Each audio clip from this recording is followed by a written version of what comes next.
I had a few questions earlier. One of them was funny. Someone was asking me how the speakers got picked, and I was like, "Come on, really? You ever heard of Rosa Parks? But the black people last." But we're still talking about Rosa, right? Because she left something. Her existence mattered, and that's what I'm going to talk about today. And making your existence matter. Let's see if I can set this up right. Fantastic. And time. So, what I'm going to tell you today is a story about two people that are in every single person. One is the morning person, and the other is the night owl. These two people got me fired. Some of you guys obviously know I played for the Pittsburgh Steelers for a little bit, and I got fired. They fired me, which it was the best thing that ever happened to me. It really, truly was. And looking back when I was playing, my heart was right where it is right now, doing exactly this, talking about these exact very things I'm going to be talking about today. And it wasn't necessarily in football. I remember when training camp rolled around, and I wasn't very thrilled to go to Latrobe to go, don't scratch your face in a public setting. That's what happens. Live stream, public speaking teacher at Texas Tech broke the rule. It's okay. You can break them. So wasn't thrilled about going to Latrobe at all in any way, shape, or form, and even less thrilled when I got there. And all the nights I was supposed to be up studying my playbook and watching film and doing all this stuff, your boy was in his sketchbook, sketching stuff out, coming up with ideas, thinking about creating. It consumed my mind where my thoughts were on creating, my dreams were on creating, and my actions were on creating, because I feel like when something pulls you away from if your job's over here and your passion's over here, your passion at some point pulls you so hard that you're like, okay, job, you gotta go. And I think there's this misconception, right, that you just follow after what you're passionate about. Yeah, that's great and that's good, but there comes a time when things end, and when things end, then it's time to go. Once your passion has consumed you and pulled you away, and that's what happened with me in the game of football. In comes the morning person and the night owl.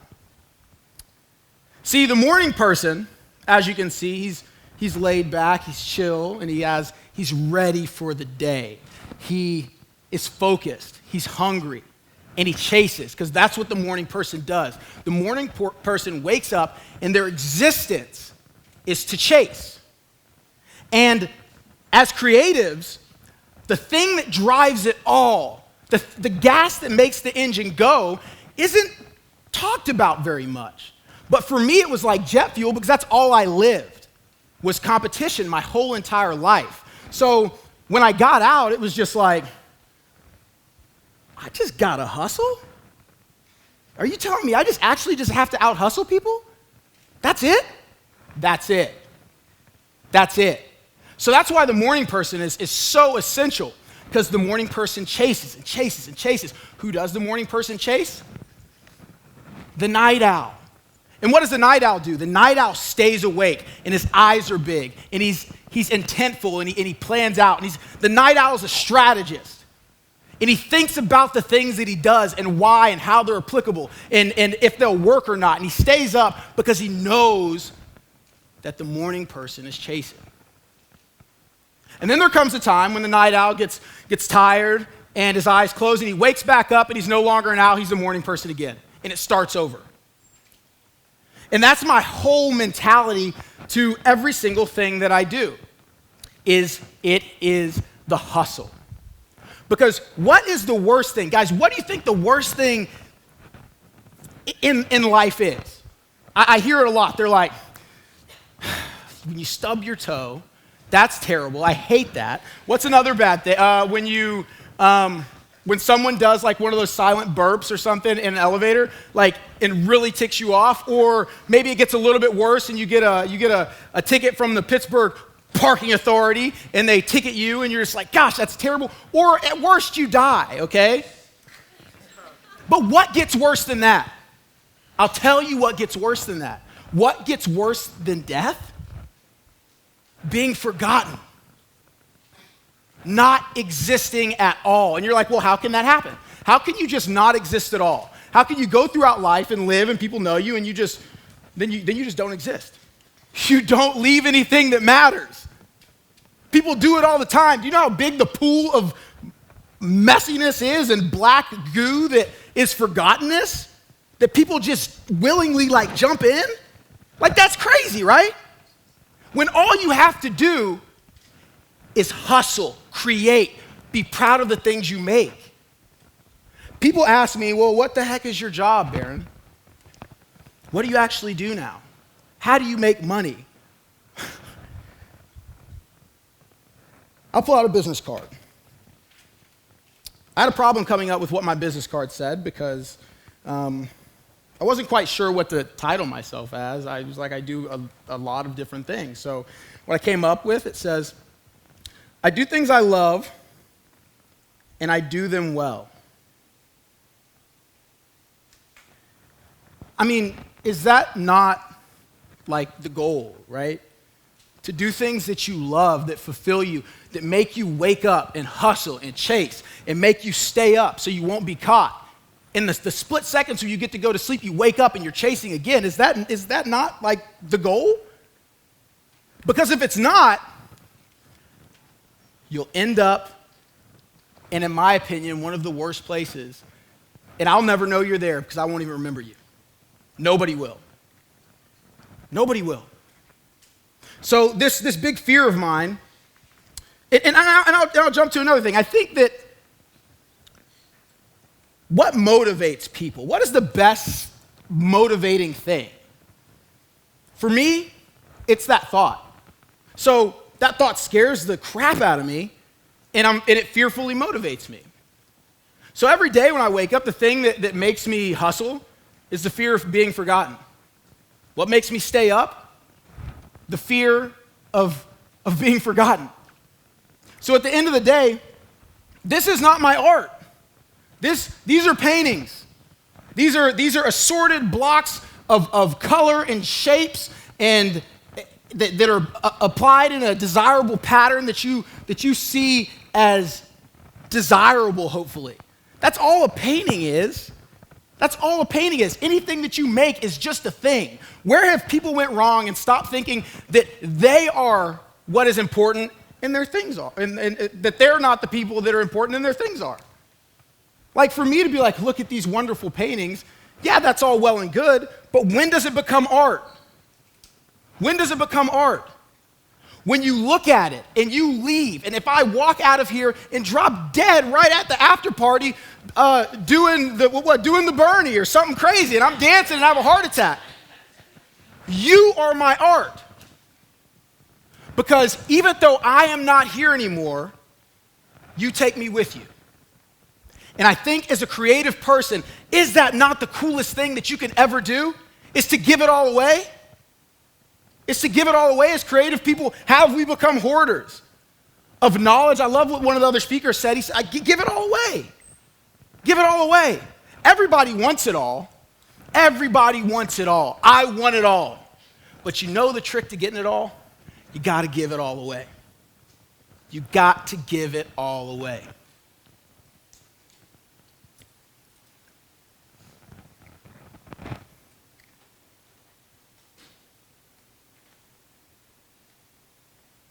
Watching seconds is fun sometimes when you know they matter, right? It's cool to sit up here and watch it tick down. Like, this matters. This matters. It's a cool feeling to know the things that you make matter. And not only do they matter, and we'll segue into this another part that I want to talk about, is actually, how do you convince other people that they matter? I think creative people get in this mindset that, like, I'm so specialized that I make this thing no one else can do. That's crazy. There's the internet. Like, you can learn just about whatever you want to learn online. You can, if you want to stay up and learn, honestly, every single thing I do right now, at some point, I sucked at it. I wasn't even good. Most of the things I do, I've picked up in the last 5 years. In the last 5 years. Honestly, except for football, which I'm not doing anymore. So that being said, in 5 years, if anybody had the hustle and the drive and wanted to do it, you could learn it. So what is the thing that separates my art from another artist's art, or your coding from somebody else's, or your website design from somebody else's, or whatever it may be? What is that? What is it? What makes it valuable? If you were sitting in a business meeting and you're with CEOs, right? And there's a table down, and your product is on the table, and across the table, a CEO says, well, what's the price of that? And as an artist, I have a lot of artists that come to me for strangely, advice. And what I always tell them, because when you're out there doing it, you're the expert. That's just how it goes. Like, perception is everything. When you're out there and you're the one working and doing it, you become an expert. They're like, want to speak at TEDx? Like, sure, I guess. Sounds fantastic. So what I tell everybody, and what I ask, the question is what I ask, I say, do you sell your work? And of course everybody's like, I sell my work. Yeah, for sure I sell my work. Like, that's easy. Oh, yeah, I've sold paintings. It's like, but do you sell your work? Is your work valuable? What's the value in it? And it doesn't ever really register until I explain that work doesn't become work once you get paid for it. Like, it's still work, even when there's no money involved. Now, truth be told, the way it really works is like this, especially if you're creative and you get contracted out to do things. Like for me, I get contracted out to do a lot of commission pieces and things like that. Now, people want to get paid for their work. You're like, yeah, that's all right and that's good. That makes sense. It doesn't really if you're a creative person and you really are kind of your own business of creating. The goal should be to make your work pay you, to make your existence so valuable, to make your work so precious because of how you approach it, of how you hustle, that it's not even your work, it is you. Because if someone said, hey, I have some work tomorrow, Baron, I need to get, have you ever worked in this certain art style and done this? I'd be like, I'll figure it out. I'll do it. I've gotten jobs strictly off the speed I return emails. And I bet there's some people out there like, I emailed you, didn't hit me back. Well, I was busy responding to another email.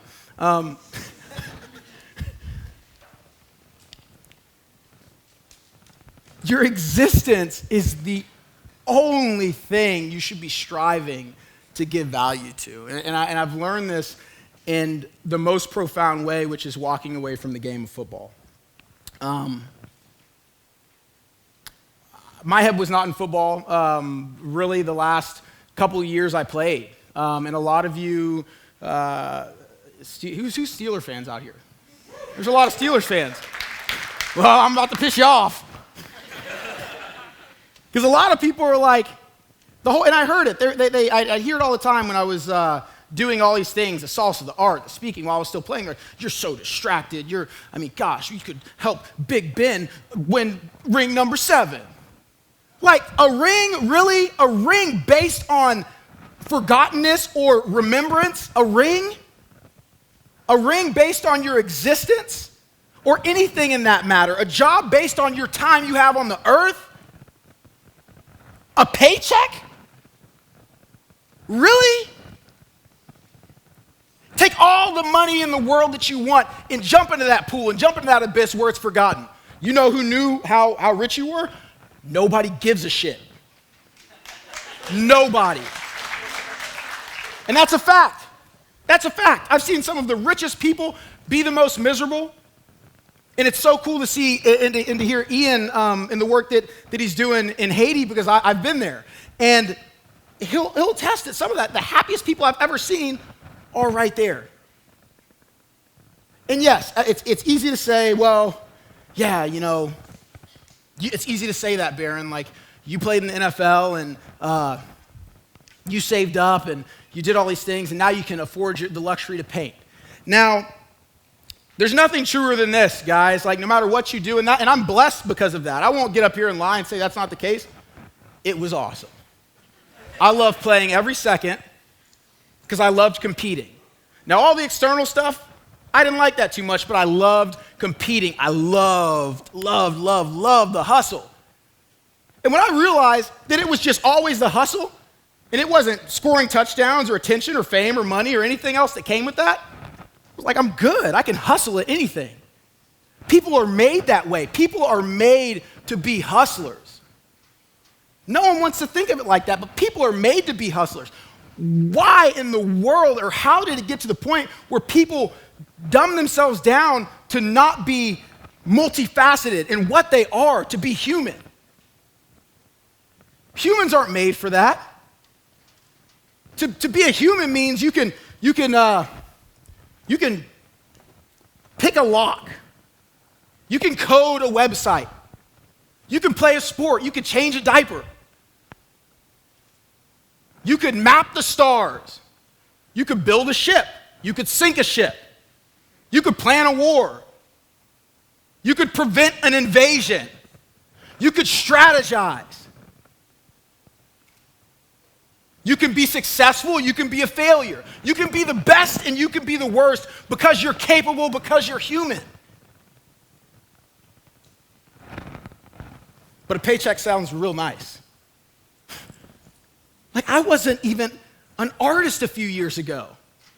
And I am clawing and scratching my way to the top. And I will give away any knowledge. If you ask me, I'll give it all away. I'll give it all away. Because you know what matters? The chase. And I want you to chase me. I want you to chase me. And you should want people to chase you. Because it's coming. It's coming quick. The seconds are counting down. There's a few left. Luckily, I can use every single second and every single word that I have. Because it matters. Because you thought that I was showing you my art, but I was making you my art. Be aware when your time's up.